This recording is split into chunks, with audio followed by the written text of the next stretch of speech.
panahon ngayong sinusubok tayo ng COVID-19 pandemic, naging mas malinaw ang kahalagahan ng mga manggagawang naghahatid ng serbisyo at nagtitiyak ng mga batayang pangangailangan upang patuloy na umikot ang mundo. Dito sa Europa, marami sa ating mga kababayan ang nagtatrabaho bilang mga medical frontliners. Malaki rin ang bilang ng mga Pinoy seafarers sa mga cargo ships na nagtitiyak na naihahatid ang mahalagang produkto tulad ng pagkain, medical supplies at iba pa. Sa patuloy nilang pagkampan sa mahalagang trabaho nito, na ilalagay sila sa di matatawarang peligro. Kumusta na nga ba ang kalagayan ng mga migranteng Filipino frontliners sa Europa? Ano ang tulong o suporta na natatanggap nila mula sa gobyerno ng Pilipinas sa panahong sila naman nangangailangan ng tulong? Ano ang kanilang mga hinaing at nais bigyang pansin? Pagpugayan natin ng mga migranteng Filipino frontliners at pakinggan natin ang kanilang mga kwento sa susunod na episode ng Migrante Cyberkapihan. Mag-tune in lamang sa Facebook account ng Migrante Utrecht ngayong Sabado, Mayo 16, ganap na alas 8 ng gabi.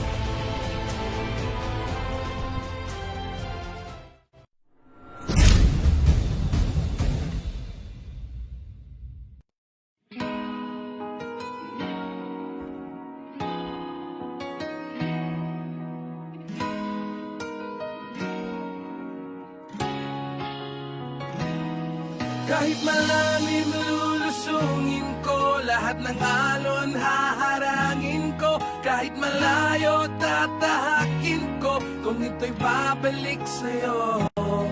Maraming beses mang lumisan pa, sa'yo pa rin palagi ang punta.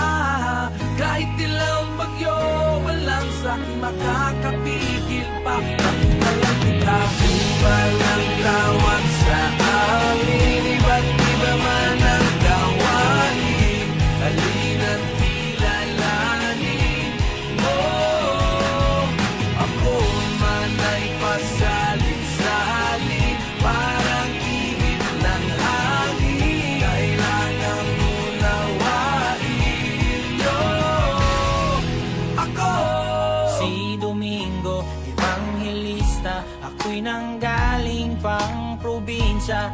Lumuwas dun sa Maynila, baka sakali lang kumita ng panggastos sa bawat araw. Nangangarap na balang araw magsagwan sa malaking bangkang, ang tawag kay barko.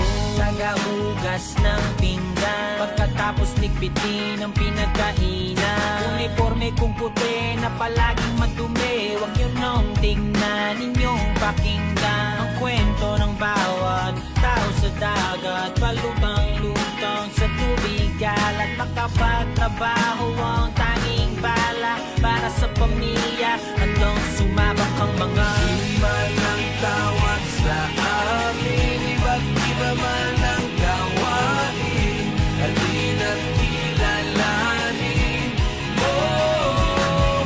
Ako man ay pasalit-salit, parang ihip ng hangin. Kailangan unawain nyo ako. ako'y mga awit sa barko. Paggabi tawag sa'kin ay Ray, pero ang pangalan ko ay Rene. Sunod-sunod ang mga tip, kaya laging may pambili. Kahit ano kakantahin, basta malakas ang tili. Kapag bumirit, kinikilig lahat ng kababaihan. Oo ang sagot kahit hindi ko pa nililigawan. Halo-halong babango na ang kumapit sa unan. Hindi na mabilang, kaya ngayon ay may karamdaman. Ako naman si Tonyo, ang kanang kamay ng kapitan.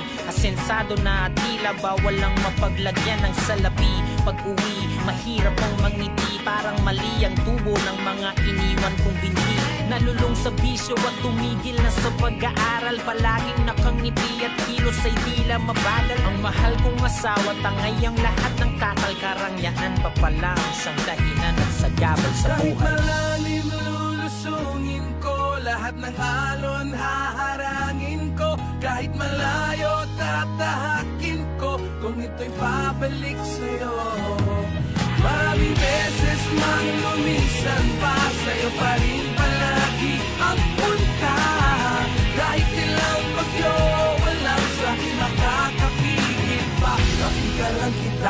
Hinugasan ko na po ang kahuli-hulihang plato. Nalinisan ko na din at mabangon na mga banyo. Habang nagpapahinga at mag-isa sa aking kwarto, paulit-ulit kong sinasabi ang aking pangako sa aking pamilya at mga anak. Kasawang naiwan sa Pilipinas, nakakaiyak man di binitawan larawan nyo. Kahit pa nasusuka na ako sa alon, ang inyong kinabukasan ng siyang tangi kong baon. At nang lumaon ay makauwi sabay na umahon sa kahirapan na bahagi na lamang ng kahapon.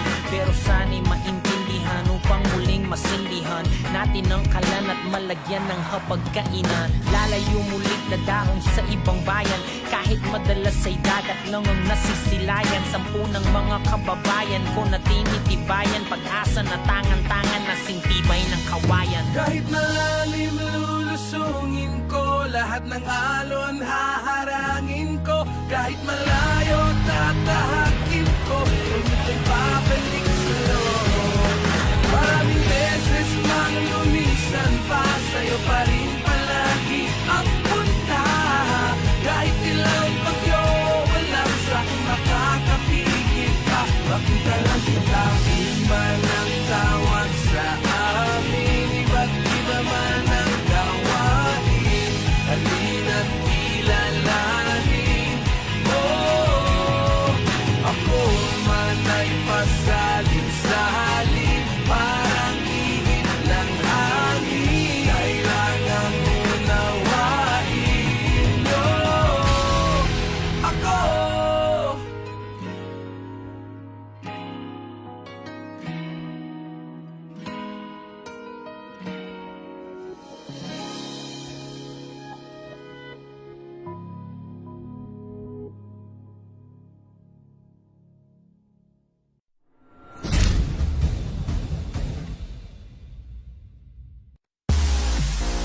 Cyberkapihan! Kasing init ng kape ang mapapakinggang talakayan.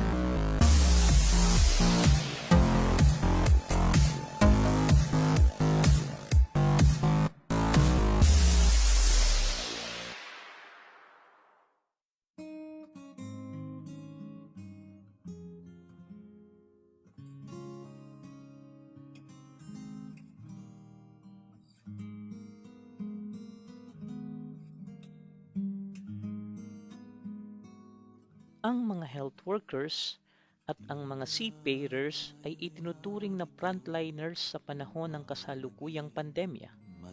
Kung wala ang mga health workers, walang gagamot sa mga may sakit sa mga pagamutan o ospital. At kung wala naman ang mga seafarers, walang magsusupply ng pagkain at iba pang mga pangangailangan sa iba't ibang bahagi ng daigdig, na tiyak na magdudulot ng malawakang gutom, kahirapan at kaguluhan.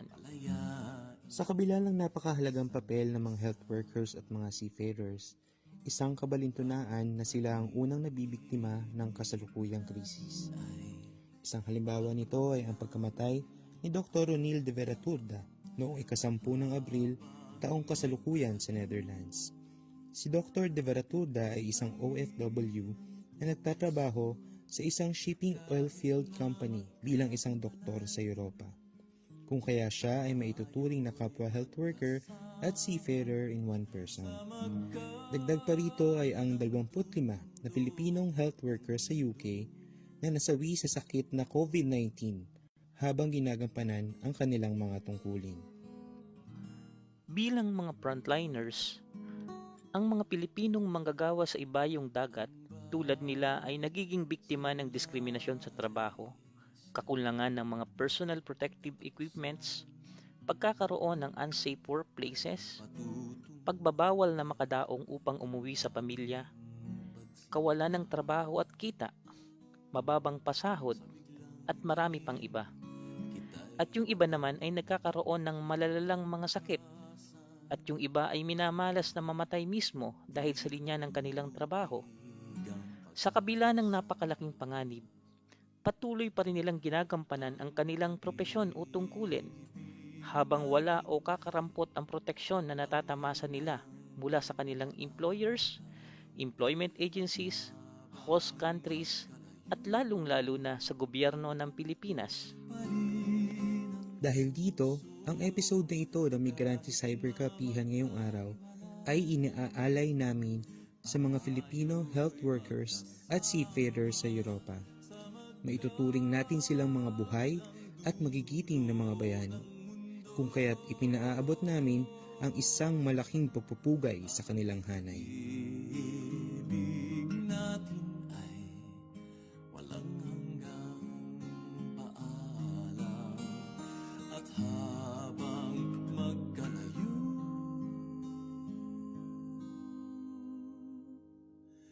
papalapit pa rin ang puso.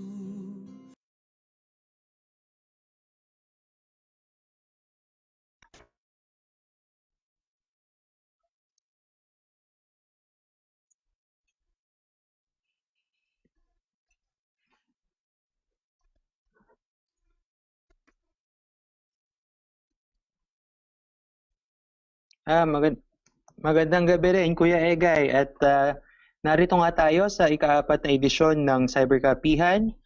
Magandang gabi sa ating mga nakikinig, sa mga nanonood sa ating live Facebook. At ano nga ba ang ating pag-uusapan ngayong gabi, Kuya Egay?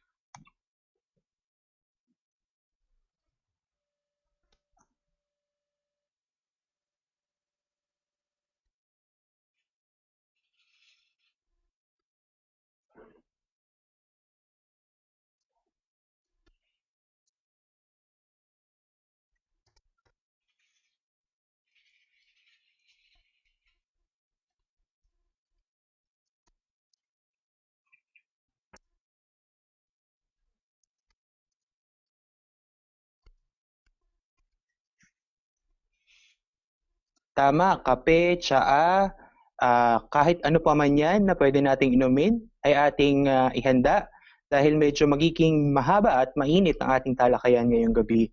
At marami na nga ang nanonood sa atin ngayon. Meron tayong mga kasamahan mula sa London, sa UK, ang nanonood sa ating live broadcast ngayong gabi. At hinihikayat din natin sila na mag-iwan ng mga tanong at mga komento sa ating Facebook live page para maging kabahagi ng ating cyberkapihan ngayong gabi.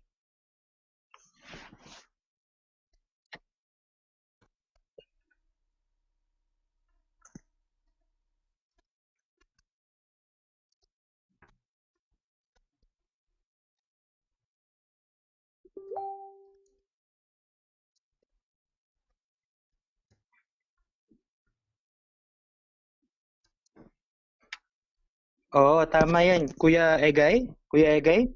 Hindi yata naririnig ang ating talakayan. Kuya Egay, yung iyo daw audio mic ay hindi marinig ng ating mga nanonood. Oo. Ayan. Magandang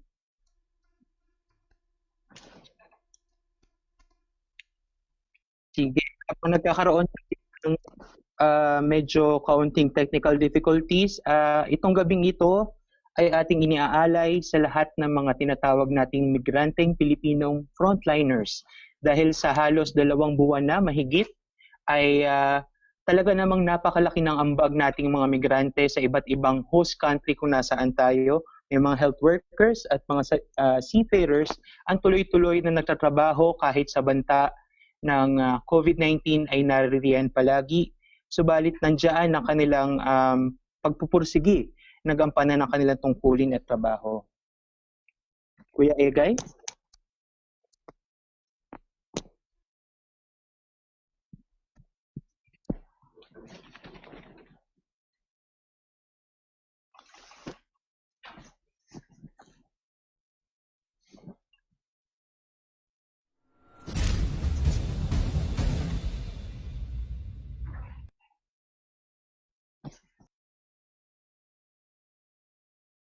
Lumobo ang bilang ng mga Pilipinong seafarer noong dekada 80.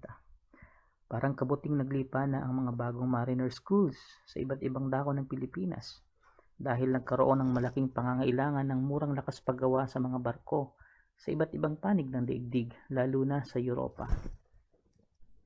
Sa mga huling bahagi ng dekada 70, mayroong 82,373 seamen na nakarehistro sa NSB o National Seamen's Board. Mahigit 20% dito ay mga kwalipikadong officers at ang mga natitira ay maituturing na lamang na mga ordinaryong crewmen.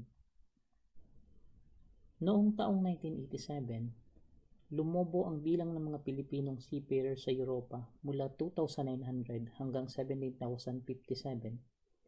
Ayon mismo sa datos ng DOLE, ay mayroong 229,000 na Pilipinong marinero na nasa mga merchant shipping vessels sa anumang takdang panahon.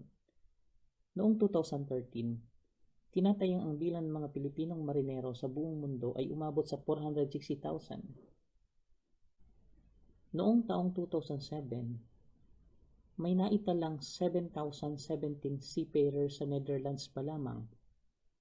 Ayon mismo sa gobyerno ng Netherlands, ay may 15,000 na Pilipinong seafarer na nagtatrabaho sa mga barkong Ulandes. Sinabi naman ng Embahada ng Pilipinas sa Netherlands na araw-araw ay may tinatayang 300 to 500 Pilipinong marino ang dumadaong sa iba't ibang Dutch ports. Binansagan pa nga ng Netherlands na ang Pilipinas daw ay itinuturing na crewing capital of the world at ang pangunahing pinagkukunan o taga-supply ng mga seafarers sa mga Dutch fleets. Ang mga Pilipinong seafarer ay itinuturing na isa sa pinakamahuhusay at pinakamagagaling sa mundo. Ayon mismo sa gobyerno ng Netherlands, isa ang Pilipinas sa mga competent na pinagkukunan ng seafarer sa labas ng Europa, kasama ng Russia, Ukraine, Indonesia, India at China. Noong 1988, sinabi mismo ni Captain Arturo Lirios, isang manning manager ng Marino Shipping, na dahil sa kawalan ng trabaho sa Pilipinas ay napipilitan ng ating mga kababayan na suungin ang pagmamarino kapalit ng kakarampot na sweldo. Ang galing at husay ng mga Pilipino at ang napakababang pasahod ay tumpak ng mga kondisyon upang parang bargain na ibinebenta ang lakas paggawa sa ibayong dagat. Noong 2009, mahigit sa 2.5 bilyong US dollars ang naiambag ng mga seafarers sa ekonomiya ng Pilipinas. Noong 2014 ay sumipa ito sa 5.5 bilyong dolyar. Sa gitna ng pananalasa ng kasalukuyang pandemya, pakinggan natin ang boses ng isang marinero o seafarer na kasalukuyan ngayong nasa barko. Ilan lahat kayong crew dyan sa barko? At ilan yung Pilipino dyan sa nasasakyan mong barko? 140 yung crew lahat. Tapos ang alam ko 130 yung Pinoy. And sa 113 Pinoy, alam mo ba kung ilan yung tapos na yung kontrata? Alam ko halos lahat eh. Kasi siguro mga 30 or 40 na lang kami nagtatrabaho eh. Ng mga, So ibig sabihin, siguro, 90. so mga 90, mga around 90 Halos plus, lahat. halos lahat. So tenga na. Oo. So ibig sabihin wala silang trabaho and hindi na rin sila, wala na rin sila maipapadala doon sa mga pamilya nila sa Pilipinas. Ano pa ba yung mga suliranin na kinakaharap ng mga seafarer natin ngayon na habang kayo nasa dagat? Yung worry ka kasi di mo alam kung kailan ka ulit. Kung nga rin mapababa na kami ng barko, hindi namin alam kung kailan kami babalik ulit po. Tapos yung mga requirements ba parang dapat hindi mahirap ibigay. Ang dollar remittances ng mga OFW kasama na ang malaking tipak na mula sa mga seafarer ay ang nagsisilbing swero sa naghihingalong ekonomiya ng Pilipinas. Ang tanong ngayon, sa panahon ng COVID-19 pandemic na sila naman ang nangangailangan ng tulong, nasusuklian ba ito ng gobyerno ng Pilipinas ng karampatang tulong o proteksyon?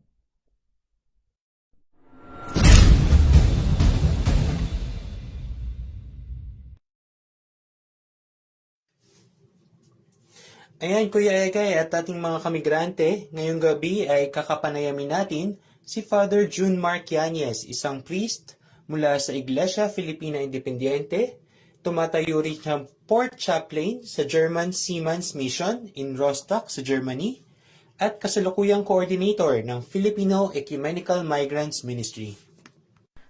Salamat, Lian. At tamang-tama, andito ngayong gabi si Father June para sa ating interview. At napakaganda ng topic na didiscuss natin ngayong gabi. At sana bibigyan natin ng impormasyon yung mga ating kababayang mga migrante, lalong-lalo na dito sa Europa. gusto ko rin iparating ang malaking pagpapasalamat sa opportunity na makapag-share ng sitwasyon tungkol sa hinggil sa mga seafarers. Kasi itong seafarers, sinatawag silang invisible na mga tao, hindi nakikita na kasi mga barko from outside hindi pa naman nakikita. So in general, hindi sila napapansin masyado. Pero tama yung sinabi mo, Egay, sila din ay maituturing na frontliner, no? Kasi kahit na kumbaga yung mundo ay sila patuloy na nagtatrabaho, many of them. At sila din na nagpapatuloy na nag-deliver ng mga produkto. 90% ng products pala sa buong mundo almost more or less ay dinaraan sa shipping. So aktibo sila, nagdadala ng produkto at saka ng mga safety ng mga gamit. So Hindi daw po uusad yung mga pagkain, yung bigas, yung mga ulam or yung mga food products at yung mga health related supplies, hindi yun maililipat sa iba't ibang bansa. Halimbawa, face mask, kung imported, tama po. na yan kung walang seafarers. Tama po ba, Father? Tama po. Napaka precise at napakatama ng sinabi mo. Parang itong seafaring industry, parang virus din, pakakatigil sa mundo. It could make the world stop. No? Tama yun, mula sa anong gamit, pagkain man, produkto, yung mga pagkain sa atin, saka yung mga face mask, binabiyahe yan from US, from UK, from China. Binabiyahe yan sa pamamagitan ng barko kasi sa barko, ito ang isa sa pinaka-cheapest na pamamaraan ng pagbabiyahe. Ay ito ang pinipili na paraan ng pagbiyahe kasi ilang cents lang. For a single product, ilang cents lang ang cost across oceans. Pwede na siyang may travel. Pero kung ibabiyahe mo siya by plane or napakamahal. So yun ang contribution ng shipping sa mundo. No? Pero ngayon po pa, Father, na balot tayo ng banta ng COVID-19, kumusta naman po yung kalagayan ng ating mga kababayang seafarers? Sa inyong mga nakakausap at mga nababalitaan, ano po yung mga kalagayan nila? Personal na encounter ko with seafarers at saka sa network namin sa German Seamen's Mission at saka sa pagkipag-ugnayan natin sa Migrante International na nagsagawa ng isang conference din on seafaring situation. Napag-alaman natin ang iba't ibang situation. No? Ang una siguro, ang gusto kong i-describe na sitwasyon, yung mga seafarer na on board ngayon, hindi nasa barko. No? Ang isang hindi masyado nadidiscuss yung sitwasyon ng nasa non-passenger ships, no? Yung container, meaning yung mga goods, no? Cargo ships po. May boat na tinatawag, may oil tanking. Marami sila, ibig sabihin lahat ng nagde-deliver ng goods, no? Na hindi passenger ang primary na dala. Hindi masyado na-discuss pero dapat din nating alam sa marami na napakarami din sila na number ng seafarers. In fact, sila yung pinakaunang seafarers. Uli lang itong shipping industry, cruise ship industry. Ngayon, marami sa kanila ang nai-extend yung kontrata. No? Gusto na sana nilang umuwi. Alam natin, ang Filipinos ang isa sa mga pinakamatagal sa barko, no? Maabot ng 9 months, 10 months. Ang ibang nationality hindi nakakaabot ng ganun. Parang nabubuwang na sila, sabi nila. Pero ngayon, during COVID, mas nai-extend pa yung buwan nila. So may extraordinary na yung times. Kaya yung problema ng mental health isang pwedeng pag-usapan din dito. Kasi hindi sila makalabas sa barko kasi nga may mga restriction sa yung labas nila sa barko, yung shore pass nila hindi may release, hindi sila makapunta ng seamen's missions or seamen's clubs na makapag-relax sila, for example. So ngayon batong-bato, limited yung supplies nila, saka hindi sila makalabas kasi yung ship ay para namang isang preso. Seafarers themselves would describe it as like a prison, no? So, yun ang sitwasyon ng mga nasa cargo ships at saka yun, including container boat, etc. So, ang ginagawa namin is binibisita sila. At the same time, gumagawa kami ng pakipag-usap sa kanila, no? Ano yung sitwasyon nila. So, sa cruise ship naman po, of course, marami na tayong naririnig, no? Yung mga Grand Diamond, Grand Princess, etc. Yun ang kalagayan, marami talaga ang nakakaproblema dahil imagine yung isang barkong may 2,000 na pasahero, may cruise na 1,000 or baliktad. Yung chances ng contamination napakataas. So marami ng barko ang cruise ships ang may nangyari infection, spread. So maraming seafarer ang nasa mga iba't ibang hospital ngayon. Even sa Germany, may mga hospitals na nagtatanggap ng mga Filipinong seafarer dahil sila ay nahawa. Marami tayong nakakausap sa kanila. May level of denial yung iba. Sinasabi, ubo lang ito. For example, dito sa Germany, napaka-strict kasi ng regulasyon dito. Pag may kaso ng, for example, TB or itong COVID na ito, talaga mag-enforce ang government. Sila ang magdidikta anong mangyari. Hindi pwedeng lalabas ka dapat impose. So, dinala sila sa iba't ibang lugar at sila ngayon ay nagsuffer sila sa sitwasyon na may sakit sila, malayo sa pamilya at walang masyadong support sa kanila. No? Kung mga kababayan nating seafarers na hinospitalize dahil nga sila ay nahawa, so sa panahong sila ay nasa hospital, wala po silang means of income dahil paano po ba yun? Meron ba silang paid leave or ano ang kalakarang nangyayari? Oo, kung under contract sila, full payment pa rin ang matatanggap nila. Kasi Okay po. sa duration pa ng contract. Usually, ang nangyayari, pag lapse na yung contract nila, of course, special case itong COVID, di natin alam talaga kung anong gagawin ng companies. Pero ang normal yan na gagawin, pag may ganun, may sakit ang isang seafarer, tapos tapos na yung kontrata niya, or even hindi pa tapos, pero hindi siya nakapagtrabaho, may deduction na actually yung sweldo niya. Opo, yun nga yung gusto kong tanungin kasi kung na-contract ng isang manggagawa, particular itong mga seafarer yung kanilang sakit dahil sa kanilang trabaho, hindi ba dapat tuloy-tuloy ang maging kompensasyon sa kanila dahil ito yung pangunahin nilang kabuhayan at hindi naman nila ginusto na sila ay hindi makapagtrabaho dahil sila ay nagkasakit. Gayon, nasa mercy sila kumbaga ng companies, no? Kung anong gagawin.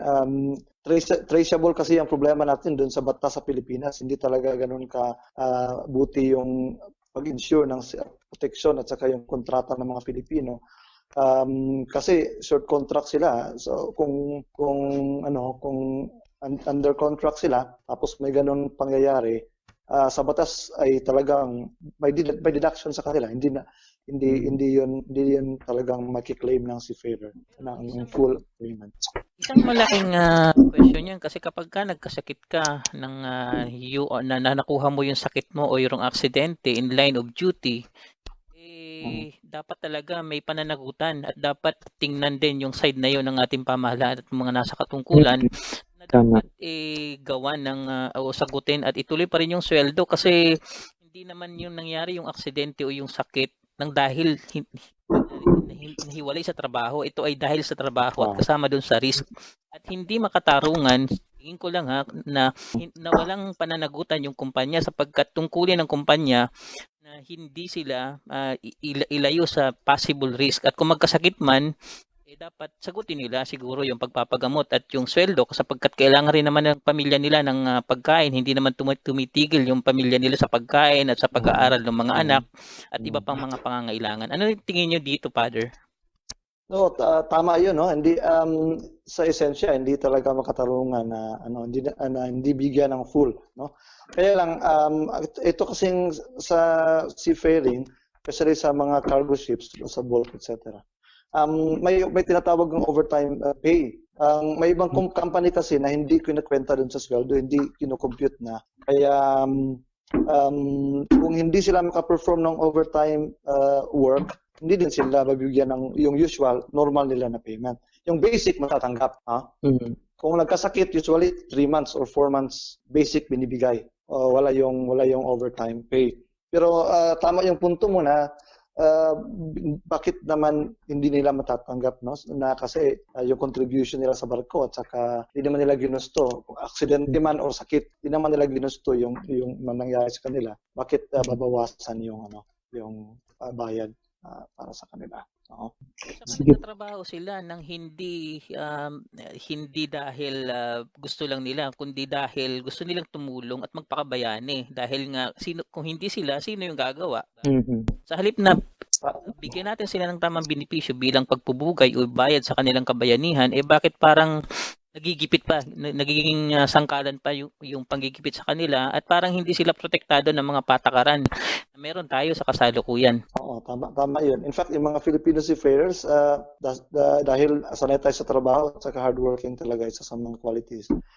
Hindi naman nasusunod actually yung oras ng mga rests nila, no? For example, sa cruise ships, dapat bayaran kahit na kahit na hindi sila nagtatrabaho kasi, for example, nagtatrabaho sila sa baba ng barko, may 15 stories yung barko. After ng work nila, pupunta sila sa taas. Tapos pagpapahinga pa sila. Kumbaga yung period ng pag-rest nila ay hindi nasusunod. Napatutulog sila ng 4 to 6 hours for example. Kasi after ng off ng trabaho, may time pa rin, the body requires time para makapag-rest sila. So actually, hindi talaga nakakompensate yung trabaho ng seafarer. Opo, marami nga talaga mga hindi makatulungan na nangyari pala sa ating mga kababayang seafarer.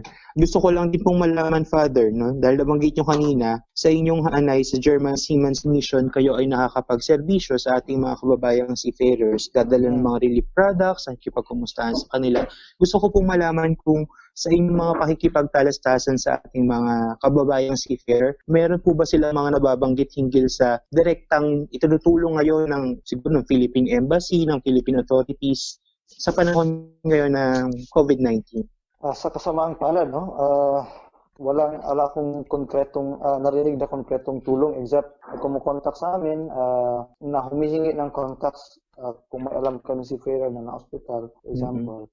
Pero beyond that, wala akong naririnig. In fact, nakakahiya nga yung situation natin yung host countries, for example, ang German government, may million euros na binibigay sa mga Seamen's missions as support para sa mga seafarer, no? Para mabigyan ng facilities for relaxation, support sa onboard. Pero ang gobyerno natin, walang ganong pananaw at walang ganong klaseng support despite the fact na nagbe-benefit ang gobyerno, billions, no? Ang binibigay ng contribution ng seafarers. Kahit maliit sila compared to land-based seafarers, napakalaki ng amount na pinaka-contribute nila sa ekonomiya, no? Sa 2014 may 5.5 billion. Sa 2019 kung hindi ko nagkamali, around 3, parang ganoon din. Billion, no? Kaya in return walang nakikitang pagbibigay, pagsusuporta na adequate. In fact, nanulumo yung heart ko nang narinig ko yung sinabi ng gobyernong pagdating ng seafarers sa Pilipinas, quarantine, gagamitin din ay barko. At saka hindi pa no? Very exhausted at saka exploited sila sa trabaho at saka may fears sa ganun. Tapos alam nilang, for example, kung cruise ship, doon ang cause ng infection ay yung maraming tao sa isang lugar na maliit. Tapos doon dadalhin sa isang barko ulit na maliit na yung condition, alam naman natin yung condition ng barko sa Pilipinas. So example lang yun, ang sitwasyon na hindi ganun ang pagtingin, ang pag-value ng gobyerno natin sa seafarers, contribution nila sa ekonomiya, hindi binibigyan ng justice yung napakahirap na trabaho nila. At maiba tayo. Kumusta naman po yung pamilya ng mga seafarer natin sa Pilipinas? May naikikwento po ba sila pag nakakausap nyo sila? Hindi ba sila nag-aalala, yung mga seafarer natin, yung mga pamilya nila sa Pilipinas? Oo, every time na bibisita tayo sa mga hospital, no? Kasi dito sa Germany, part sa trabaho namin, bibisita sa hospital. Talagang very worried sila. Unang-una kasi di nila alam kasi kung ano ang sitwasyon dito. Hindi nila ma-picture out, no? For example, sa atin pag sabihin pasyente, buong barangay or ang support system natin andyan, no?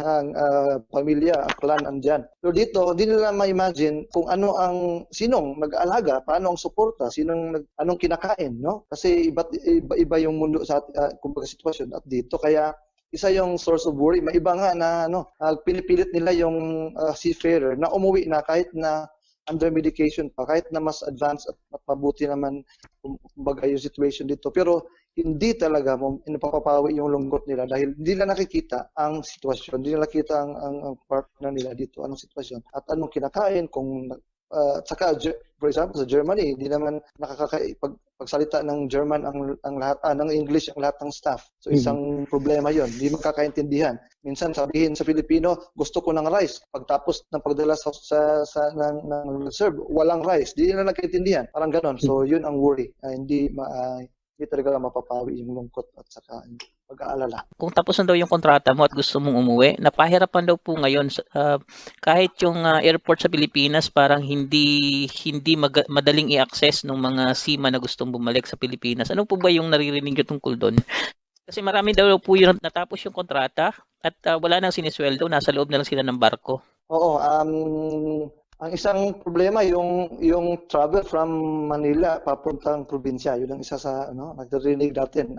Ay mga barko dito, kampanya na nagsasabing okay, pwede kayong umuwi, pero make it sure na makakauwi kayo sa lugar ninyo. Sabi ng seafarer, hindi naman ako makakauwi kasi hanggang Manila lang kung makakapasok man, kung makakuha man ng ticket. Mahirapan din tama ang sabi mo, yung pagkuha mismo ng ticket sa panahong ito. So nagsisiksikan. Minsan may mga charity flights na ino-organize pero napaka-delayed at napaka-disorganized. Kaya mahirap ang pagpunta pa lang sa Pinas, mahirap na. Ang isa ka problema pa, maraming seafarer ang hindi talaga nakakauwi sa Pilipinas dahil hanggang Luzon lang sila, hanggang Manila lang, hindi makapunta sa probinsya. Kaya they would rather remain dito sa ibang bansa kaysa mapunta sila sa Pilipinas na ang experience ay hindi pala maganda. Di ba? Narinig natin yung quarantine facility na pinrovide sa mga seafarer dun sa, Clarks, ba yun? Na nag-ask sila ng tulong sa gobyerno, hindi sila pinupuntahan, may mga needs silang hindi binibigay, napaka-delay ng responses, iniwan sila sa isang lugar, inabandon kumbaga in a way. Yun ang rason kaya either hindi sila makauwi or they would choose rather na hindi uuwi kasi magkakaproblema lang ang pamilya nila pagdating sa Manila. Salamat po doon sa sinabi niyo. Marami po tayong problemang nabanggit siguro at kailangan bigyan ng agarang tugon ng mga nasa kapangyarihan. Siguro pwede nating sabihin ano ba yung dapat gawin ng gobyerno ng Pilipinas at mga host countries. At pati po siguro policy making yung gagawin. Baka kailangan maggawa na rin ng policy yung IMO, yung UN body about sa seafarers. Ano po ba yung mga polisiyang dapat agaran na maipatupad or mga suggestion nyo? Oo, tama yun, na talagang at all levels kailangan ng pagbabago, no? Of course, alam natin ang seafaring industry ay nakatali doon sa labor export policy ng bansa. Actually, yung seafarer, kung kakausapin mo, ako pinakausap ko sila dito, kung may magandang trabaho lang dyan sa bansa natin, ayaw nilang mag-seafarer actually. So, kung at the maximum, yung talagang pag-provide ng trabaho magandang trabaho sa atin, ang pinakamalaking pagbabago na kailangan gawin, no? Kasi napipilitan lang sila kasi wala namang magandang trabaho dyan. Kahit na yung lungkot at saka yung problema dito, safety, etc. Tinatanggap nila kasi wala nga mas mabuting opportunity dyan sa atin. So kaya yun ang pinaka-maximum, no? Yung pag-scrap ng labor export policy natin, nakapagtingin sa mga kababayan natin ay pwedeng pang-export, no? May very saddening yung presentation ng mga ng DOLE doon sa mga conferences ng maritime associations kasi parang talagang produkto yung pagtingin sa Pilipino, no? Alam niyo bang sa mga conferences sinasabi nila kahit na ang kausap nila ay mga simbahan, mga missions, no, na welfare ang sadya, pag nagbibigay sila ng speech, ang sinasabi palagi maganda ang Pilipinong seafarer kasi hindi nagrereklamo, tumatanggap ng kung anong binibigay, very industrial sila. So yun, parang produkto talaga. Yung kasama ko mga German na port chaplains, sinasabi ba ito? Parang, so yun, ang pagtingin sa ating mga kababayan na pang-export lang. Diyan nagsimula din yung problema na dapat baguhin din na yung gobyerno mismo natin, ang standard niya sa workers niya ay napakabababa compared sa international standards. No? Isa sa pinakamababang standard, minimum wage. Kung tingnan mo yung POEA na kontrata, actually, ang isang seafarer, for example, nagtatrabaho sa Europe, sa Germany, yung tinatanggap nila ay mas malaki pa usually kaysa binibigay ng POEA. Kumbaga, pa na lang nila, no? Favor na lang. Pero kung tingnan mo yung kontrata sa POEA, talagang pinakababa. Ang konsepto nila kasi, pag patasin mo raw yung yung sweldo, baka wala nang bibili, quote unquote, sa Filipino seafarer. Na hindi naman actually totoo. No? Kasi maganda na yung ang Filipino ay known sa shipping industries. Kahit na anong mangyari, Filipino at Filipino pa rin ang pipiliin nila kumpara sa ibang lahi, no? We have the experience, we have the skills. Of course, hindi naman talagang perfecto kasi yung problema din pala, idagdag ko na lang din na sa yung corruption sa atin, no? Sa bansa natin in relation sa seafaring industry, napaka-lala, no? From education pa lang hanggang matapos sila, barko sila, sa mga examinations nila, may mga red tapes, etc. pang nangyayari din. So yun, kasi ang gobyerno natin parang binibigay na lang ng todo sa private companies, lalo na sa mga mining agencies. Dapat repasuhin, i-review yung mga policies kasi makapangyarihan na ng mga mining agencies ngayon. At doon nagsisimula yung mga exploitation. May mga utility seafarer na sinasabi, for example, bago sila makasakay ng barko, ginagawang tagahugas ng plato, tagagawa ng bahay ang mga graduate na seafarers bago makasakay ng barko, no? So napaka-powerful nila, hindi na-check yung kapangyarihan. Dapat i-review yung sistema. Bakit naging ganito na, no? Sa sitwasyon ngayon na parang kung hindi luluhod yung seafarer, hindi na siya magrereklamo actually, no? Kasi alam niyang walang ang tinatawag na yung pag nagreklamo ka, ano yung tawag nun, na blacklist. Officially walang blacklist, pero sinasabi ng seafarer, hindi kami magreklamo kasi malalaman ng next na applyan namin kasi magre-refer din sila sa kabila. So for example, itong sa COVID time, maraming reklamo, marami sanang irereklamo sila pero takot sila dahil walang security of tenure sila. At isang problema din yan, yung contract ng Filipino seafarer, kahit na 10 taon ka magtatrabaho sa isang kumpanya, hindi ka pa rin regular na trabahador, no? Kasi nga 6 months to 9 months lang ang kontrata. Isang dapat baguhin, yan din. Kahit na dito sa Germany, yung German Seamen's Mission nagka-campaign, may campaign dito ang Fair Übersmeer, but ibig sabihin dapat may fairness sa sea. Ang campaign nila, isa doon nakalagay, dapat treat na regular, may regularization to some extent ang pagtatrabaho. Kasi kung wala silang in between sa trabaho contracts nila, wala silang pera. Wala silang... So parang parang uso yung hindi lang pala sa mga manggagawa natin dito sa land. Yung endo, 6 months rin sa mga CPRs natin. So endo rin sila. 6 to 9 months. Oo, 6 to 9 months. Endo rin sila actually. Kaya walang benepisyo na maganda. Kung akala ng iba, yung seafarer, no? Ang iba, paningin, mayaman na sila. Actually, ang mga officers lang ang medyo nakakaangat, pero ang karamihan, lalo na yung mga ordinary seafarers, sinatawag na AB, ay mababa yung sweldo. At saka pag bakasyon nila, wala na silang pera, no? At sa datos ng gobyerno, siguro nung mga nakarang taon, 20% lang daw yung pwedeng maging officers at 80% yung mga regular na mga seafarer. Tama yun. Sa panahon nang wala silang trabaho kasi pahirapan din ang pag-a-apply, yun, wala silang income, wala silang trabaho. Yun nga, kaya ang panawagan sana ay maging some sort of form of regularization dapat ng policies. Tapos ang gobyerno natin, kasi tayo ang nagbe-benefit, ang Philippine government, dapat tayo ang mag-push forward ng mga ganong klaseng policies na magre-redound dun sa benefit ng sarili nating seafarer. Hindi na parang tinatrato na lang silang mga produkto na, kahit anong gawin nyo dyan, ang importante sa amin yung remittance nila. No? Kaya hindi, yun ang dapat na mabago dun sa, ilang dapat baguhin dun sa ating policies sa seafaring. Yan, at siguro maraming salamat po sa inyong pagpapa-unlock ng interview at marami tayong na punto na nabanggit at siguro yung mga pagbabago na yon at siguro mas malaki yung gagampanan ng taong bayan sapagkat sa gobyerno nga natin pahirapan nating makumbinsi sila para baguhin yung mga polisiya at patakaran at siguro hikayatin natin yung buong sambayanan na kumilos para baguhin yung nakakaawang kalagayan ng ating mga seafarer at direkta tayong apektado dito. Sabi nga natin kanina, mahalaga yung papel na ginagampanan ng seafarer sa buhay ng bawat Pilipino. Tama yun, Edgar.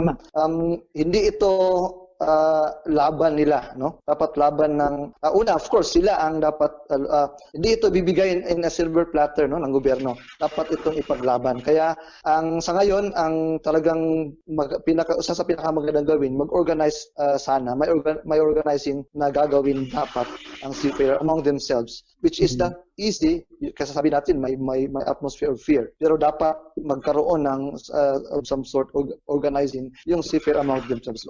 Ngunit hindi lang sila, ang sambayanan mismo at ang ibang organizations at institutions ay dapat magtulungan kasi ilalaban ito. Kasi hindi naman ito problema ng mga ng mga politiko. Hindi na nakikita. Ang nakikita lang nila ay okay kasi nagbibigay ng remittance na malaki. Hindi nila nakikita yung mga problema at suliranin. Okay, maraming salamat po Father June Mark Yanez. Mabuhay po kayo sa inyong dakilang gawain na pagbibigay serbisyo sa ating mga seafarers at ipaabot po ninyo ang aming mataas na pagpupugay din sa kanila dahil sa kanilang mga sakripisyong hinaharap at ginagawa para sa atin ngayong panahon ng COVID.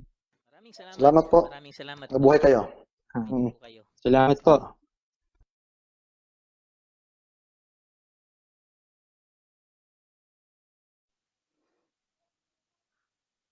Ayun.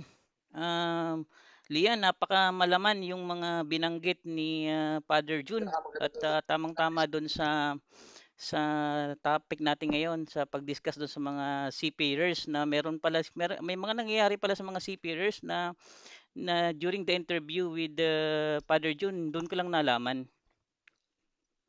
Oo, talagang makikita mo na yung sinasabi nga ni Father June na napaka-invisible ng sektor na ito ng paggawa dahil yun, napaka-konti ng atensyon na binibigay sa kanilang mga suliranin, yung kanilang mga panawagan, hanggang ngayon ay hindi pa rin tinutugunan ng mga nasa otoridad. At nabanggit nga kanina ni Father June, Kuya Egay, no, yung ilang sinasapit ng mga seafarers na umuwi ng Pilipinas, hindi rin maganda yung mga nagiging pagtugon ng pamahalaang Pilipinas para sila ay maibalik sa kanilang mga pamilya.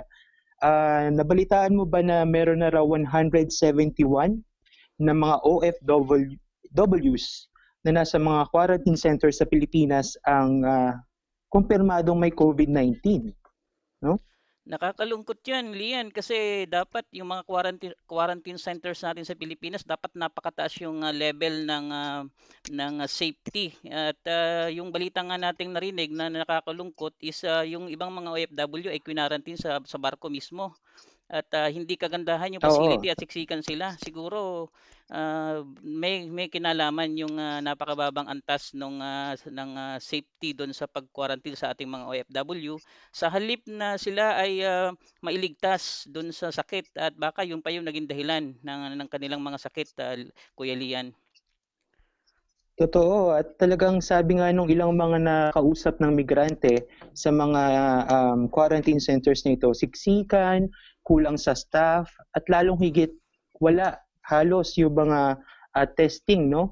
So far ay 25,000 na raw ng mga kababayan natin ang naghihintay na makauwi sa kanilang mga bahay at sila ay mga nasa quarantine center ngayon, pero tinataya na mas dadami pa yung bilang na mga magkakaroon ng COVID-19 dahil sa siksikan niya ang kalagayan nila doon at walang maayos na pagtugon sa kanilang mga basic necessities.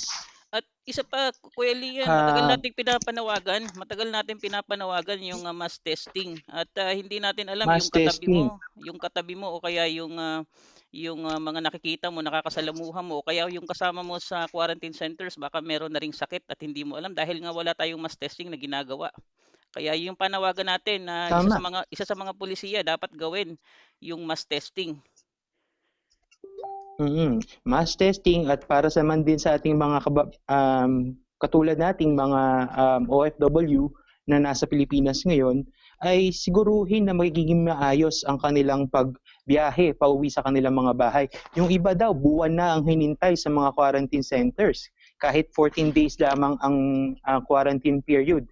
dahil sa hindi maayos yung sistemang pinapatupad sa Pilipinas. Nakakalungkot talaga ang mga pangyayaring ito, Kuya Egay. Mas busy pa yata sila doon sa paghuli ng mga kritiko na wala namang ginagawang krimen tulad ng isang teacher. Mas yung effort yata nila doon pa tinutugon kaysa tugunan talaga yung problema ng COVID tulad ng paggawa ng mass testing at pagbili ng mga gamot at pagsasaayos ng mga quarantine facilities. Parang iba yung focus ng Nako, gobyerno ngayon. oo. Tama ka dyan. Ako, mag-ingat-ingat tayo niyan kung ganyan ang kanilang ginagawa. Talaga namang takot na takot sila sa mga mamamayan, sa mga katulad na nating mga simpleng mamamayan na naglalabas ng kanilang mga kamalian, nagsasalita para doon sa ano ba dapat ang tama. Tama At yan, Kuya yan, Lian. no? Talagang Yan, tama yan, Kuya Lian. At siguro, bago tayo magpatuloy, basahin natin yung mga comments ng ating mga followers. Eto, si Bingbing, sabi ni Bingbing, shout sige. out sa mga domestic workers sa London Filipino Domestic Workers Association UK. So, yung mga kapwa Pilipino natin sa UK, mabuhay po kayo dyan. Maligayang pakikinig po Opo. sa ating programa. Okay, dagdag pa riyan, si Father Salvador Telen ay nanonood din sa atin ngayon mula sa St. Saviour's Walthamstow Vicarage, no? At Oo. nakikinig din, nanonood sa ating Facebook Live mula sa London, si Ate Helen Rios. Maraming salamat po sa inyong pagsubaybay sa ating cyberkapihan. At yun, siguro, Okay, punta na tayo dun sa susunod na bahagi ng ating palatuntunan. Napakaganda talaga ng topic ngayon. At tama. huwag po kayong bibitiw ha, kasi maganda po yung batuhan natin ng mga argumento at mga impormasyon na nabibigyan po namin kayo ng mga kalinawan sa mga issue na kailangan nating malaman sa ating bayan dito sa Europa at maging sa Pilipinas. Tama. Sige, Kuya Egay,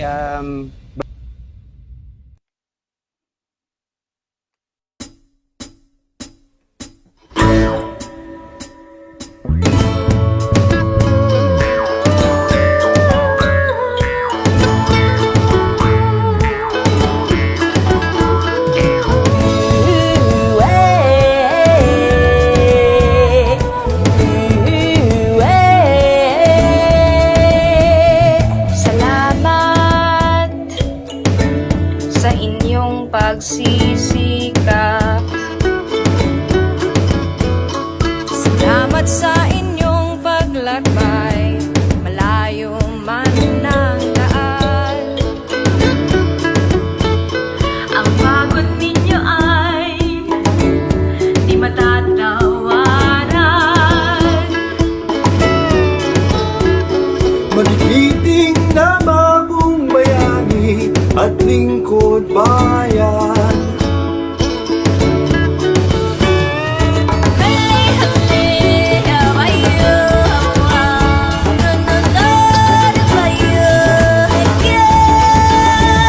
Sa pagkakaisa ay may liwanag. Pinapawi ang pagkapag sa ating mga damdamin. At muling sisikat ang bagong araw. Masisilayan ang pag-asa sa ating bayan.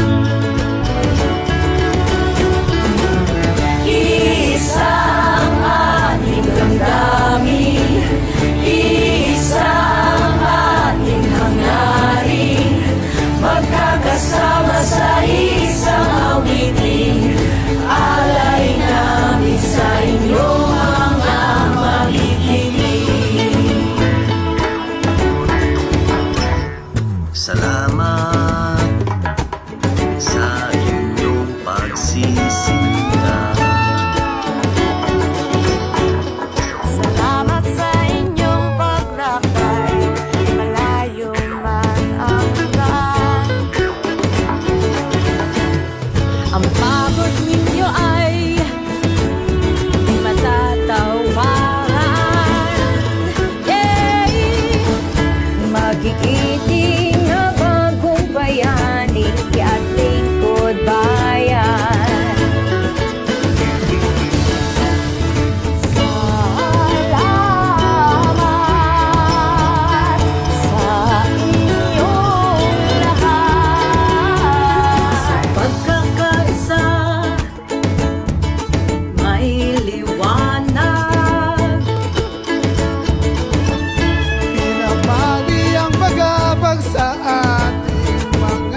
amazing number of Filipinos work in our NHS and unsung heroes, like so many. But I just want to give them a shout out, helping everybody. We are reliant on their care. They're doing it absolutely fantastic. And worth bearing in mind when we talk about immigrants in this country, isn't it? They prop up the health service. You know, these are the immigrants currently saving people's lives, Yes. Coming here and actually enriching our country and doing an amazing job. So thank you to all the Filipinos who are here doing all this amazing work, and to every other immigrant working in the NHS.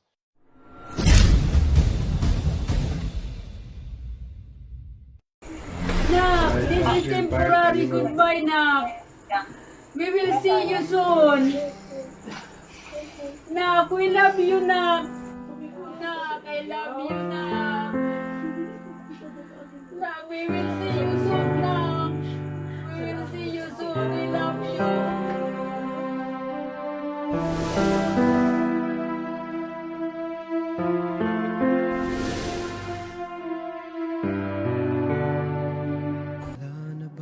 We just set up a GoFundMe page para, alam mo yun, para to cover the cost of a funeral. Tapos, afternoon, syempre may right din dun sa Pilipinas, extra support for his family. The reason why we set that up is out of love. Out of love namin dun sa pamilya ni Kenneth. Marami ang nangangamba, ito ba'y matatapos pa? Ang kinakatakot lang talaga namin kasi recently if I be blunt and honest, para kaming walang bansa. We are here, we are fighting on the front line of an enemy that can't be seen, pero yung gobyerno dito don't provide us enough PPE, yung Pilipinas naman, parang we are so let down.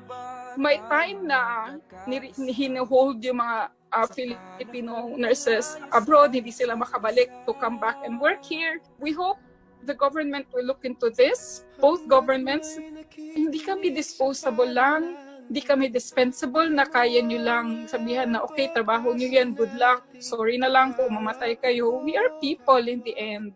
Ken paid the ultimate sacrifice with his life, but it didn't have to end up that way. In terms of amin magkakaibigan, it will never be the same kung magkikita kami ulit. Tatlo na lang kami. Matatapos din ang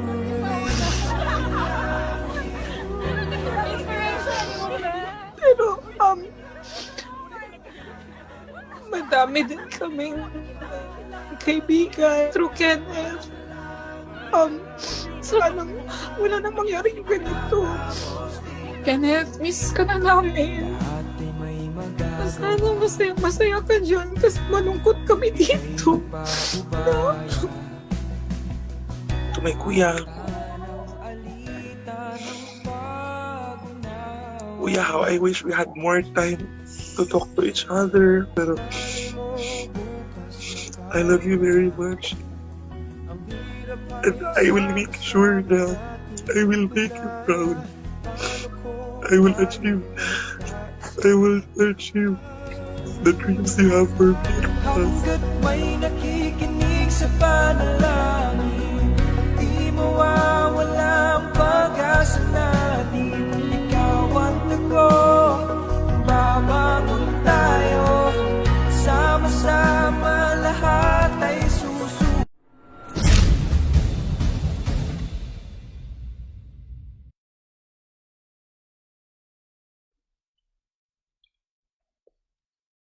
Ayan, magandang gabi ulit sa ating mga taga-subaybay, Kuya Leyan. At naiiyak ako doon sa huling bahagi ng video na pinanood natin sapagkat hindi napakalungkot yung kalagayan ng mga health workers natin ngayon, Kuya Leyan. Tama.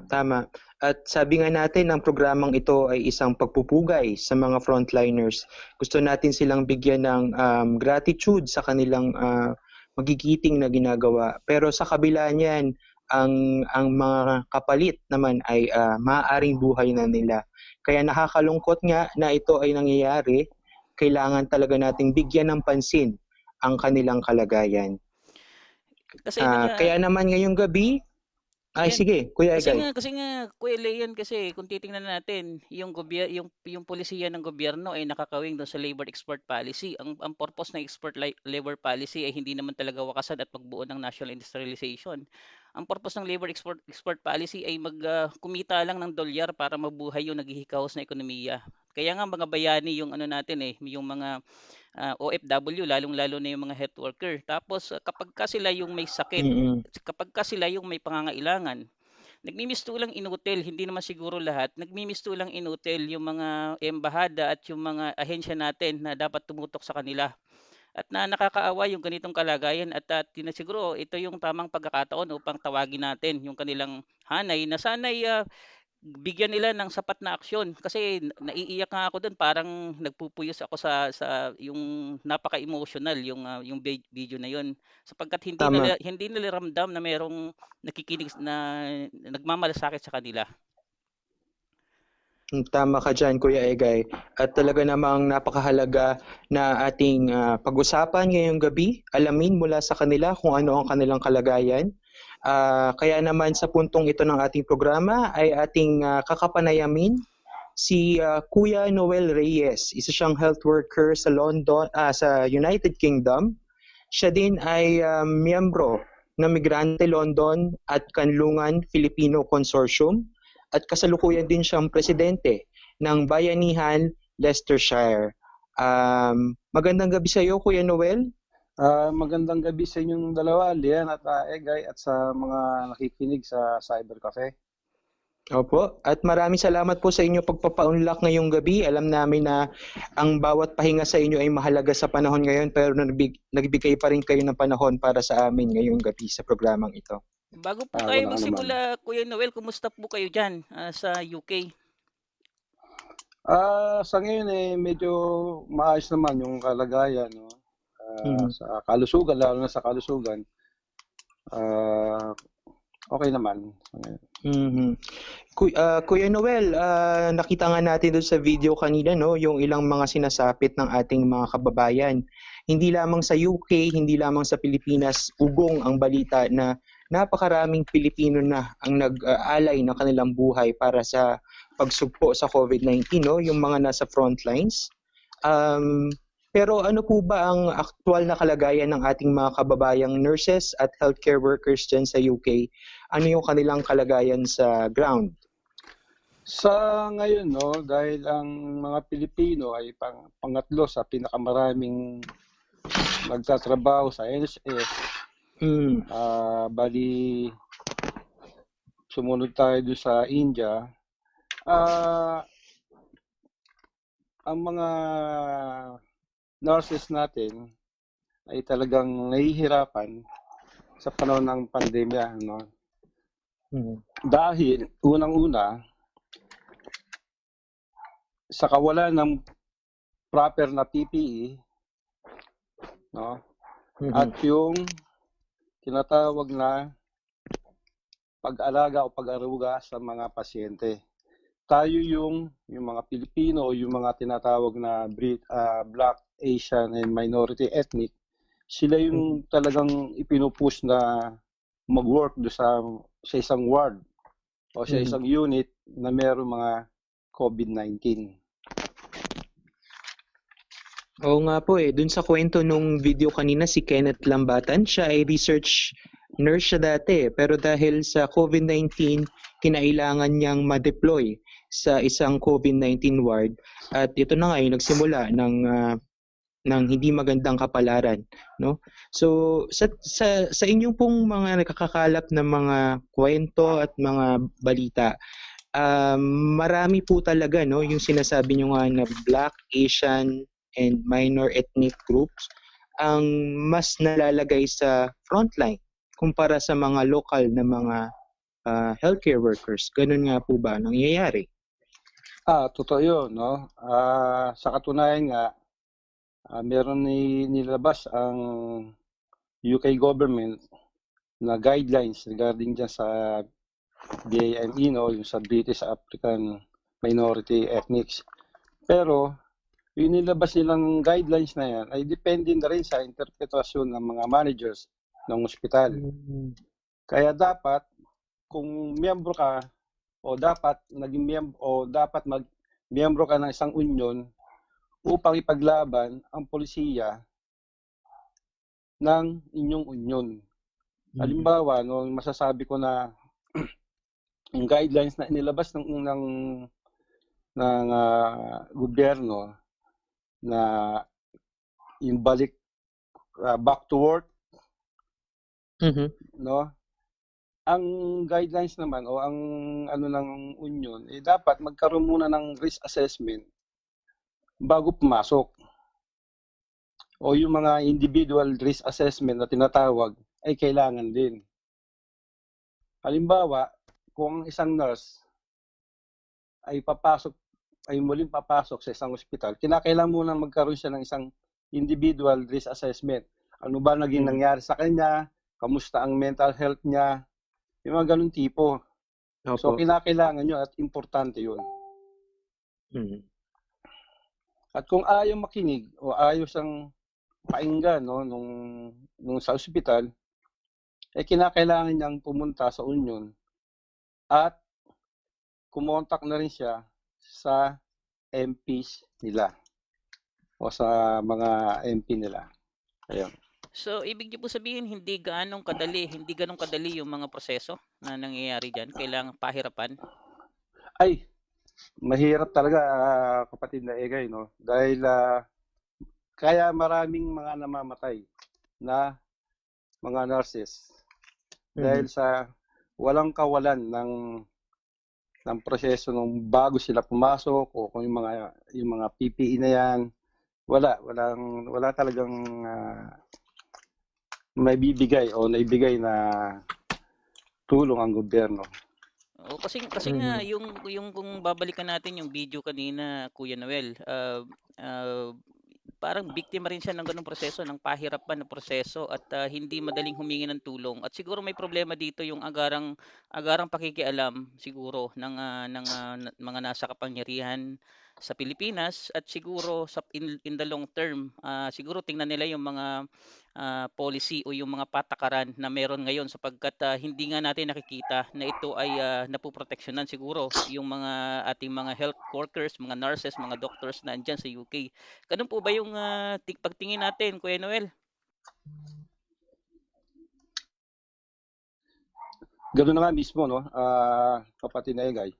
Dahil mismo yung halimbawa sa Pilipinas, wala naman talagang ibinibigay o walang naibibigay na tamang equipment para proteksyonan yung mga frontliner natin. Kung titignan nga natin, no, yung sa datos ng government o mismo ng DOH, mas marami yung namamatay na frontliner o yung mga doktor mismo at nurses kaysa doon sa mga ordinaryong Pilipino. Totoo po, ang Pilipinas yata, ang Pilipinas mo ngayon ang pinakamalaki ang bilang ng mga frontline workers, yung mga healthcare workers na namamatay dahil sa pandemic. Kung sa UK naman dyan, ang huli po yatang balita ay mahigit 100 na, no? Ang mga healthcare workers na namamatay. Maputol kita sandali. No? Sige po. Ang mga sa Pilipino, ang kwenta natin sa Pilipino na namatay is mga 47 nata, no? At malaki na rin. Mahigit kalahati nun ay puro nurse o nasa frontline o mga health workers. So ganun katindi yung pagkukulang ng gobyerno rito sa UK para proteksyonan yung mismong health workers na nasa frontline na sinasabi. At parang, Kuya Noel, at parang resulta ito ng some sort of discrimination? Tama ba? Maaring pumasok tayo sa ganung usapin, no? Kasi maraming mga miyembro o mga nakahanay sa Bing. Ang sapilitang ipinapapasok kahit malubhana o meron siyang simptomas ng COVID o inuubo, may lagnat, ay pilit pa rin silang pinapapasok. At hindi binibigyan ng pagkakataon upang suriin ang kanilang kalusugan. At delikado yun, no? Dahil mako-compromise yung kanyang health, at the same time, compromise din ang health ng kanyang bibigyang serbisyo. So, kumbaga sa ganong mga patakaran at kalakaran, hindi talaga nakakatulong para doon sa nais nating i-contain yung pagkalat ng COVID-19 virus. Tama ka dyan, Kalian. Totoo po na napakarami ng mga kababayan natin dyan sa UK, sa London, ang naging apektado nitong COVID-19 pandemic. Pero sa hanay po ba ng ating mga organisasyon dyan, no? Ano naman po yung mga naibibigay nating tulong o suporta para sa mga kababayan natin?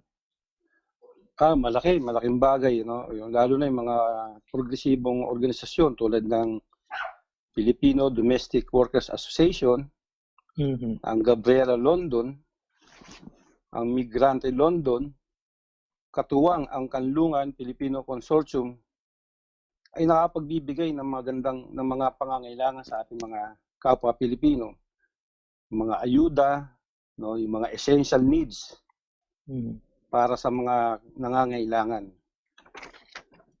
At hindi lang yun, no, hindi lang yung mga grocery items, andyan din pati yung pagbibigay ng mga moral support. Kung meron ka mang problema o kung meron ka mang mental health issue, meron din silang mga naibibigay na tulong. At diyan natin makikita, Kuya Noel, naman napakahalaga talaga yung organizing. Kailangan nating mag-organize at ipunin natin yung nagkakaisang lakas natin sapagkat yun yung unang sandigan natin kapag meron tayong mga ganitong problema, sapagkat nga sabi doon sa napanood nating video kanina, hindi mo agarang maaasahan yung tulong ng embahada o ng gobyerno, kundi yung mga kapwa rin natin, mga Pilipino, at kailangan magbigkis tayo at magtulungan. Tamang-tama yung ganong mga pananaw, at sang-ayon ako doon, Kuya Noel. Nabanggit mo yung embahada, no? Alam mo, Egay, no? Wala akong nababalitaan o wala akong nakikitang na post sa Facebook, even yung mga DDS, no, na meron silang nakuwang cash assistance mula sa OWA o POLO. Yung tinatawag na 200 pounds na cash assistance. So, meron pang isang pangyayari na merong isang kababayan natin ang dumulog sa embahada upang humingi ng tulong. Ang kasagot-sagot ba naman bakit? Wala ba kayong naitabing pagkain? Tama ba naman yun na sabihin sa isang tao na humingi ng tulong sa embahada? At tingin ko isang napakalaking pagkakamalian ng embahada. Mabuti na lang at meron nga tayo mga organisasyon dyan, Kuya Noel. At kumusta naman, siguro balita ko meron tayong mga relief operations dyan at yung kumikilos yung ating mga organisasyon para tulungan yung mga may mga problema ngayon, lalo ngayong panahon ng pandemya. Totoo yun. At tulad nga na nabanggit ko nung una, no, nandito yung mga progresibong organisasyon. Tulad ng yung Philippine Domestic Workers Association, Gabriela London, Migrante London, katuwang ang Kanlungan Filipino Consortium. Ito yung talagang sa ngayon wala ka nang ibang makikitang ibang organisasyon na Pilipino dito sa UK ang namumuno sa pagbibigay ng mga ayuda o pagtulong sa mga Pilipino o kapwa Pilipino natin. At magandang bagay po ang inyong ginagawa dyan, Kuya Noel, no? Dahil sa panahon nga ngayon, kailangan talaga natin magtulungan. Pero kasama rin dapat doon sa ating pagtutulungan yung sama-sama nating paghahanap o paghahabol sa mga nasa otoridad kung ano ba dapat yung kanilang ibinibigay na serbisyo. Sabi nga doon sa isang Facebook post na nakita ko, ang COVID-19 hindi niya sinira yung sistema ng mga lipunan Ibig sabihin, hindi niya binago kung paano umiinog ang mundo natin, kundi pinakita lamang niya kung gaano kabulok yung sistema na umiiral. Kaya marami sa ating mga kababayan ang apektado, kahit yung mga nanditong mga migrante, no, na ang nais ay makapaghanap buhay, kita ng malaki o makapag-uwi ng malaking halaga para sa kanilang pamilya, ay apektado din, no? Yung mga hindi pantay na mga pagtrato sa ating mga migrant workers ay lumilitaw, no? Bagaman sabi nga natin, ito ay bahagi mismo noong isang system kung saan mayroong mga pagkiling papunta sa mga mas nakakaangat, mas mayaman, at talagang tinatalikuran yung mga nasa baba, yung mga mahihirap. Tama yan, Kuya Leyan, tama yan. yan, Kuya Leyan, yung sinabi mo. At agree din ako dun sa sinabi ni Kuya Noel na mahalaga yung organizing. Kaya siguro kung meron tayong mga kababayan diyan sa UK ngayon na nakikinig, siguro maganda na kontakin nyo yung mga organisasyon na binanggit ni Kuya Noel at probado Yeah, naman talaga tama. at tumutulong talaga sila. Ang talagang adhikain nila ay magkaisa at magtulungan. At Egay, sige po, Kuya Noel. okay. Sige. Egay, no, at yan, wag din natin kalimutan, no, yung suportang na ibibigay ng mga kaparian sa ilalim ng Iglesia Pilipina Independensya, nila Father Telen, no, nila Father Herbert. Malaking bagay sa kapwa Pilipino rin natin yung pagdulog nila sa mga usapin ng espiritual. Totoo po, napakahalaga po niyan ngayon. Siguro huling tanong na lang sa iyo, Kuya Noel, ano ba yung tingin mong mga pagbabagong dapat mangyari? Yung mga short term at mga long term na dapat mangyari upang yung mga ganitong pangyayari or krisis ay maiwasan natin sa mga hinaharap? Ano yung sa tingin mong mga dapat baguhin natin, Kuya Noel? So usapin, no, ng pagbabago, una dapat mabago yung sistema talaga sa Pilipinas. Yung kampanya natin na trabaho sa Pilipinas, hindi sa labas. Yan yung pangunahin. Magkaroon ng national industrialization, baguhin ang sistema sa pangkalusugan. At sa ngayon, isulong natin yung laban natin sa PhilHealth na mandatory contribution. Lahat tayo rito. Dami-dami tayo rito sa patakaran o sa batas na to. Ultimo yung mga DDS na mayroong mga emotional na anong tawag diyan? Na mayroong emotional investment sa kanilang tatay digong, bitawan nyo na yan. Dahil dito sa PhilHealth contribution nito, tatamaan pati kayo. Hindi kayo malilist o hindi kayo malilibre dito sa contribution nito. Opo. Tuloy-tuloy ang ating kampanya para ibasura yung yung batas na yung provision sa batas na nagsasabing dapat tayo ay maging automatic member at magbayad na mas mataas na premium kada buwan. So tuloy-tuloy. Sige po. Ang balita ko nga talagang sisimulan na nila ito sa pagpasok ng buwan ng June. So ngayon pa lang dapat paggandaan na natin lahat to. Totoo po. At kasabay din yan yung ating tuloy-tuloy na gawain ng pagmumulat, pagpa-organisa at pagpapakilos sa hanay ng mga migrante. Dahil ang laban sa PhilHealth na yan ay isa pang mahabang lakbayin para dun sa gusto nga natin na magkaroon tayo ng mga trabaho, no, sa sarili nating bayan at di na mangailangan pang lumabas ng bansa. Tama ka dyan, Kuya Noel, siguro bago tayo magtapos, kinapos na tayo sa oras. Marami pa sana tayong magandang pag-uusapan ngayon, Kuya Noel. Siguro bago tayo magtapos, hingin na lang namin yung huling mensahe. Para sa pagpapatuloy ng ating paglaban para sa pagtaas ng singilin dito sa PhilHealth, nananawagan ako, no, sa mga nakikinig sa atin ngayon na kung maaari, ipanawagan ninyo sa mga kaibigan nyo, sa kakilala natin, mga kaibigan, sa mga kachat natin sa Facebook, na ibasura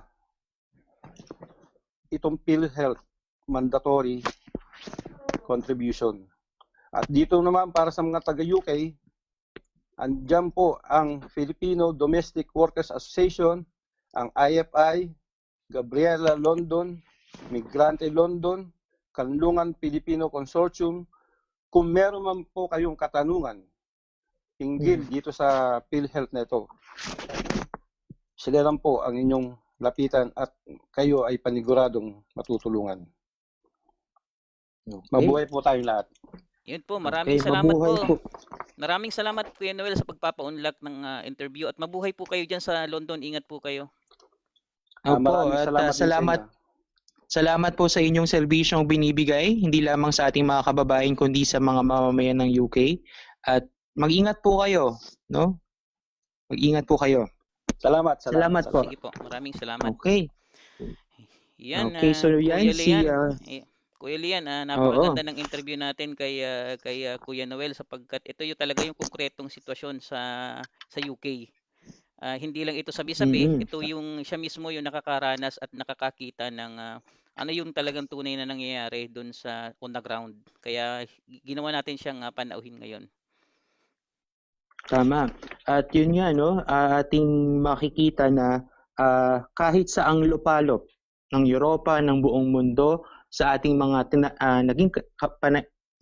naging bisita ngayong gabi sa ating cyberkapihan, talaga namang makikita natin na ang mga Filipino migrant frontliners ay isa sa sinasandigan ng buong mundo ngayon para sa paglaban sa COVID-19.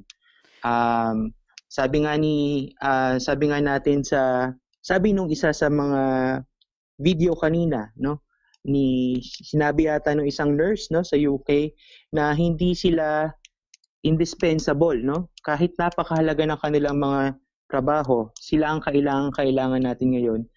Hindi sila indispensable, kaya kinakailangan na ang mga otoridad, ang host country at ang Philippine authorities ay gumawa ng paraan para man lamang masuklian yung kanilang mga sakripisyo at mga paghihirap para sa buong lipunan. Tama yan Kuya Leyan. Pero ando tayo sa London yung pinag-uusapan natin. Pero maganda siguro natin pag-usapan din ano ba yung sitwasyon ngayon dito sa Netherlands, ano? Ano ba yung COVID situation? Meron ka bang ibabahagi sa amin diyan Kuya Leyan? Oo, tama dahil COVID naman ang ating pinag-uusapan, no? At ito nga dito sa ating kung nasa saan tayo ngayon sa Netherlands ay unti-unti nang luluwag ng restrictions ang pamahalaang Netherlands dahil ito sa nakita nilang pagbaba ng trend, no, ng mga naapektuhan ng COVID-19. So sa kasalukuyan merong 43,870 cases sa kabuuan, pero naglalaro na lamang sa 200 to 300 ang new cases per day kumpara sa dati na umaabot ng libo-libo ang nire-report noong unang hati ng buwan ng Abril. Kaya naman nung nag-press con si Prime Minister Mark Rutte noong May 6, no, in-announce niya yung mga bagong guidelines sa balangkas ng unti-unting pag-ease down ng restrictions dito sa Netherlands. Dahil tinatanaw nila na by September 1 ay makakabalik na tayo sa regular na social and economic activities ng bansa. Kaugnay nga niyan, 'di ba? Nagsimula na ang pasok ng mga primary schools, daycare facilities, no? Noong May 11, itong linggo lang, yung Lunes. Nag-start ang mga pasok ng mga bata. Kuya Leyan, sana nga magtuloy-tuloy na yung pagganda ng sitwasyon dito sa Netherlands para bumalik yung dating buhay natin. Oo, at yung ating mga kababayan na tayo na rin ay makapagtrabahong muli, no? Dahil kailangan na talaga natin ng pinansya dahil sa idinulot nitong COVID-19 pandemic. Pero para sa ating mga kababayan, tatandaan po natin na by June 1 sa Hunyo 1 ay kinakailangan na nating magsuot ng face mask o compulsory na talaga, no, sa mga magbabiyahe sa public buses, trains, etc. na magmask dahil ito yung bahagi noong guidelines na nilabas ng Dutch government. Ang hindi raw magsuot ng mask, pag nahuli kang hindi naka-mask, maaari kang magmulta, no? Kaya ang ating mga migrante chapters, Migrante Den Haag at Migrante Amsterdam at maging Migrante Utrecht ay gumagawa ng mga face masks at ito ay ating ipapamahagi sa ating mga kababayan na hindi makakabili nito. Ayun, maraming salamat Kuya Leyan. At siguro meron din tayong ibang mga babanggitin tulad nung GoFundMe. So, pwede bang Mhm. paki-explain sa atin mga tagapakinig, Kuya Leyan, ay yung GoFundMe? Ayan, oo. Sa ngayon ay tuloy-tuloy pa rin tayo nangangalap ng mga tulong pinansyal para sa ating mga kababayang undocumented o irregular. At maaari niyong ipadala sa sumusunod na bangko, no? Yung stickting linangan ng account name, ang bangko ay ING, at actually ipopost natin itong bank information na ito doon sa ating Facebook page para makita ng mga nais mag-donate. Meron din tayong link, no, na ipopost, yung GoFundMe link, na ito ay tinatawag nating donation para sa Migrante COVID-19 Emergency Fund, no, para tumulong sa ating mga kababayang nangangailangan sa ngayon. At kunin na rin natin ang pagkakataong ito para, dagdag pa ba?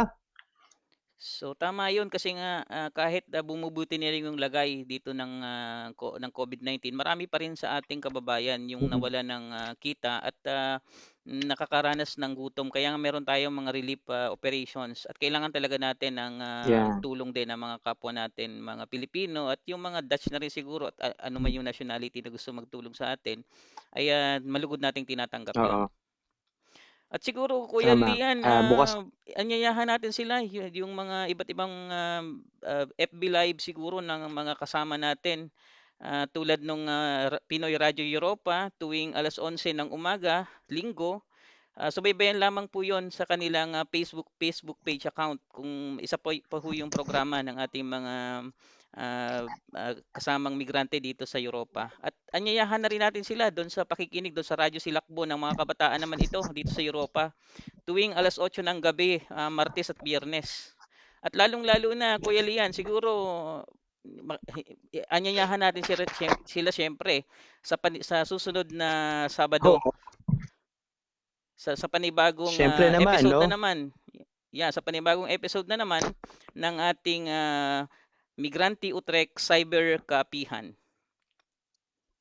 Ayan.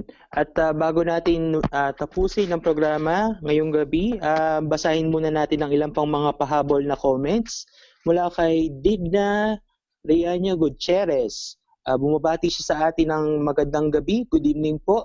Good evening din, Ate Digna. At mula naman po kay Bing Bing. Nagpapasalamat siya sa atin, Kuya Egay, at keep safe daw tayo. Yan. Salamat Shout out din po sa pakikinig. Shout out po ulit kay Father Salvador Telen. Shout out. Sabi niya, Kuya Lean at Kuya Egay, mabuhay kayo. Ayan. So maraming salamat po sa mga nag-komento at nagpadala ng kanilang mga tanong. Pero parang wala tayong tanong na natanggap, no? Salamat pa rin po sa inyong pag-tune in ngayong gabi sa ating programa. At siguro hanggang dyan na lamang tayo, Kuya Lian. Ako po si Egay, ang inyong lingkod. Mabuhay po ang sambayan ng Pilipino.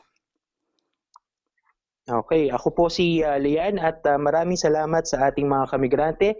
Hanggang sa susunod na episode ng Migrante Cyber Kapihan. Magandang gabi at maraming salamat. Salamat. Paalam.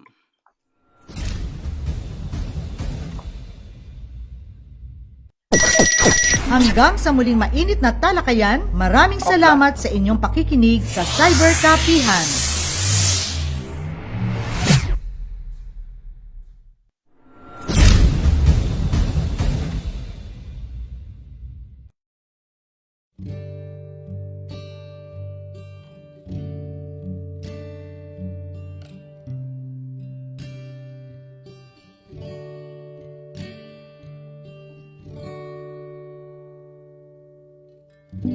Lahat tayo'y nag-iisa.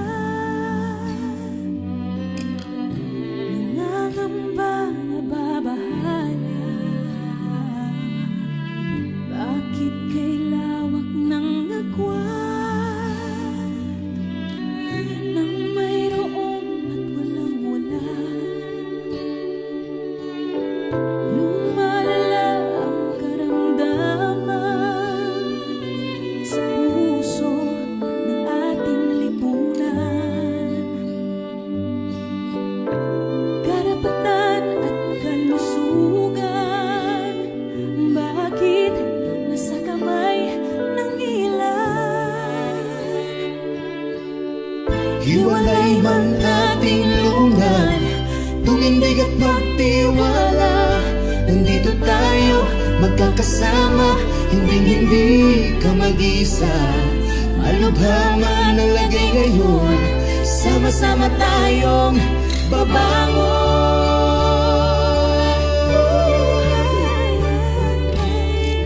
Sama-samang tutugon, sama-samang babangon, sama-sama sa paghilom, sama-samang aahon. Sama-samang babangon, sama-sama sa paghilom, sama-samang aahon, sama-samang babangon. Kay raming nangangailangan, ngunit sino maaasahan? Kung lahat ay gagampan, masusugpo ang sakit ng bayan. Bago man itong kalaban, itagal na ng ating digmaan. Pilit man tayong kinakahon, tayo pa rin ang tanging solusyon. Mahanap din ng lunas, tumindig at magtiwala. Sambayan tayong makakaahon, mananaig ating bansa. Sama-sama tayong tutugon, sama-sama tayong babangon.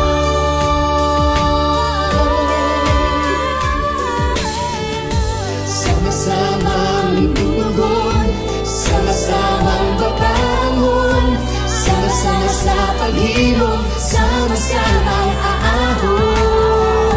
Sama-samang babangon, sama-sama sa paghilom, sama-samang aahon, sama-samang babangon. Pagsulong tayo, may pag-asa sa puso, mababawi natin ang ating mga ngiti. Di naman maiagahon ang malasakit sa tao, di mapipigilan paghilom ng